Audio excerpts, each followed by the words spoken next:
Gente, desde o dia 28 de janeiro que eu venho aqui no canal insistindo na necessidade do governo federal assumir a responsabilidade pelo enfrentamento da pandemia de Covid-19, elaborando com seus ministérios planos de contingenciamento para enfrentar a pandemia, tanto no seu aspecto humanitário, no aspecto da saúde, no aspecto da educação, da economia, enfim. Mas aparentemente nada disso foi feito. E agora o Tribunal de Contas da União, o TCU, na quarta-feira, publicou aqui um relatório do ministro Vital do Rego e eu quero falar nesse vídeo sobre esse relatório. Antes disso, eu queria pedir a você que se inscreva aqui no canal, ative o sininho da notificação, para sempre que um vídeo novo for ao ar, você ser notificado e ajudar o nosso canal a crescer. Eu sou o Paulo Henrique, biólogo, dentista e professor universitário.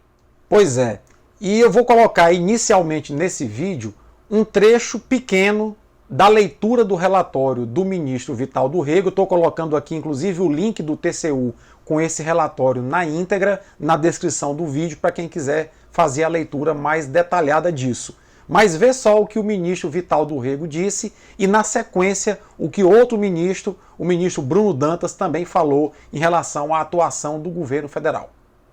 Não tem nenhum profissional da saúde, não tem nenhum secretário de saúde, não tem nenhum médico aqui que possa esclarecer uma dúvida a respeito das prioridades das ações. E não existe definição de diretrizes estratégicas capazes de estabelecer objetivos a serem perseguidos por todos os entes e atores envolvidos. Há uma briga, né, desde o começo, um jogo de responsabilidades que nos deixa profundamente entristecido com 50 mil mortos. Eu tenho que falar, tá certo? Dentro de um risco, de um modelo de risco capaz de dizer, eu preciso fazer o lockdown aqui, porque eu preciso achatar a curva acolá, eu preciso diminuir, fazer o isolamento vertical aqui, eu preciso fazer o isolamento horizontal acolá. Enquanto não houver uma ação harmônica do presidente da República, dos governadores de Estado, nós vamos todos os dias abrir os jornais ou assistir os telejornais da noite e ver esse número que não para de crescer. Eu sabia que nós tínhamos um sistema de saúde deficiente, mas o que quer parecer é que a falta de tratamento adequado da crise potencializou muito esses resultados, está potencializando muito as dificuldades que nós estamos enfrentando. Pois é, e veja que em relação a essa crise, a própria OMS dormiu no ponto, porque só foi decretar pandemia dia 11 de março, quando a epidemia de Wuhan já dava desde fevereiro sinais claros de que já era uma pandemia. E o governo brasileiro, igualmente, dormiu muito no ponto. Eu quero destacar nesse relatório do ministro Vital do Rego, eu vou até utilizar os óculos, né, porque depois dos 50 anos de idade a presbiopia pega a gente com vontade. Então, o ministro Vital do Rego, ele colocou aqui no seu relatório alguns pontos que são bem importantes, né? Então, aqui do próprio site do Tribunal de Contas, diz que o Tribunal de Contas da União avaliou que a governança do centro de governo estabelecido para implementar as ações de enfrentamento à pandemia de Covid-19 está bastante falha.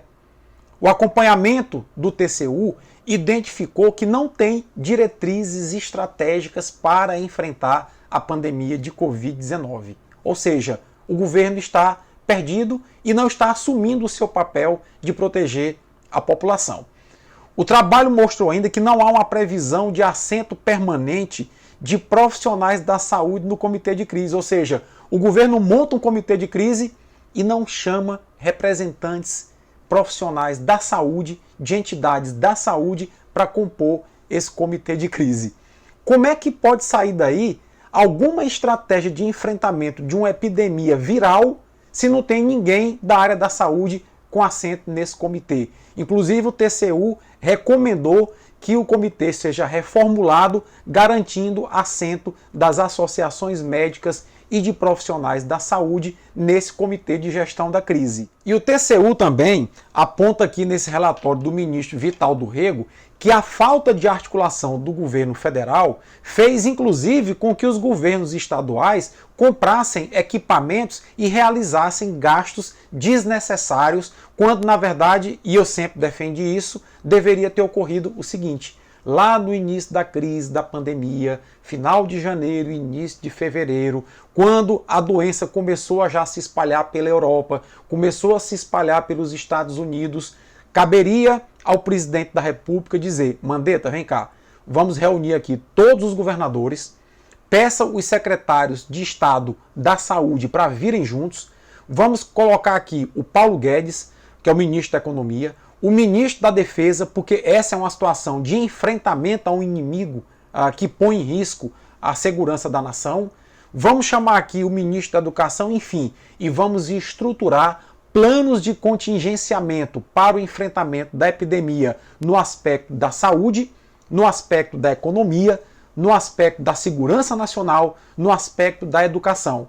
E vamos pôr esses planos em prática no prazo máximo de 2 semanas.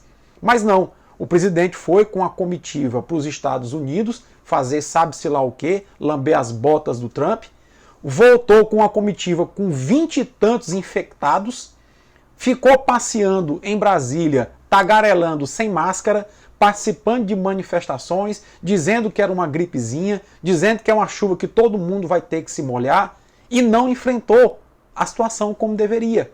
Se lá atrás tivesse acontecido o que eu acabei de descrever aqui, teria se dito o seguinte: gente, de acordo com o nosso plano de contingência, as especificações dos respiradores são essas e essas. Qualquer respirador fora dessas especificações, ninguém nos estados compra, ninguém nas cidades compram. Quem melhor do que o Ministério da Saúde para articular a compra nacional desses equipamentos? Mas não, coube aos governadores do Nordeste fazerem um consórcio, aos governadores do Sudeste outro, e saírem loucamente atrás de respiradores sem que tenha uma especificação padronizada, e compraram muito gato por lebre. Essa é a grande verdade. Se lá atrás o ministro tivesse dito: olha, eu quero aqui os técnicos de imunologia do Butantan, da Unifesp, da USP, da Fiocruz, vamos montar aqui uma grande força-tarefa multidisciplinar para ver quais são os insumos e os equipamentos que nós poderemos comprar para que nós possamos desenvolver os nossos próprios testes, nossa própria vacina. Olha, eu sou da área, gente. O Brasil tem gente muito competente que poderia estar desenvolvendo sim os nossos testes e nossas vacinas. Não foi feito nada. O presidente se abraçou com a cloroquina, um medicamento que é utilizado para malária e que não tem efeito comprovado em relação à Covid-19. E aí o ministro Vital do Rego, do TCU, finalizou o relatório dele. Eu quero ler aqui para vocês um pequeno trecho que o TCU emitiu um alerta à Casa Civil da Presidência da República a respeito dos riscos de comprometimento dos gastos, dos resultados do enfrentamento em relação à pandemia, exatamente devido a quê? A essa falta de articulação. E aí eu encontrei, por exemplo, um amigo agora, antes de ontem, numa peixaria, onde eu fui comprar peixe e encontrei com ele por lá, um amigo jornalista que o nome não vem ao caso, e a gente conversando, ele dizendo: mas o STF tirou os poderes do presidente e disse que os governadores e prefeitos é que tinham que resolver. Gente, vamos deixar de canalice. O STF não disse isso. O que o STF fez foi dizer que estados e municípios têm atribuições em relação ao enfrentamento da pandemia que são concorrentes com as atribuições da União. O que significa? Está claro no voto do ministro Marco Aurélio Mello.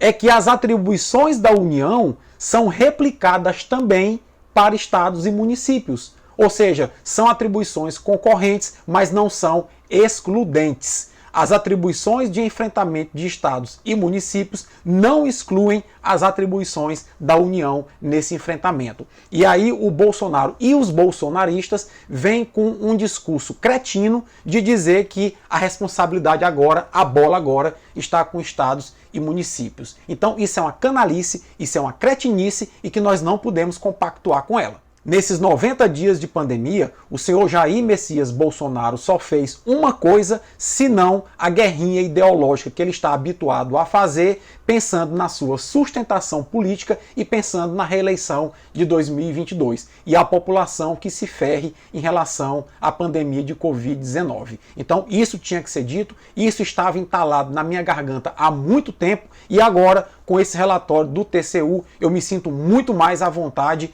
para colocar essas palavras para vocês aqui no canal. Se você gostou desse vídeo, deixa a tua curtida, o teu comentário, compartilha, isso faz o nosso canal crescer. Se não gostou, faz parte também, deixa a tua crítica, isso faz parte do jogo democrático. Forte abraço, até a próxima.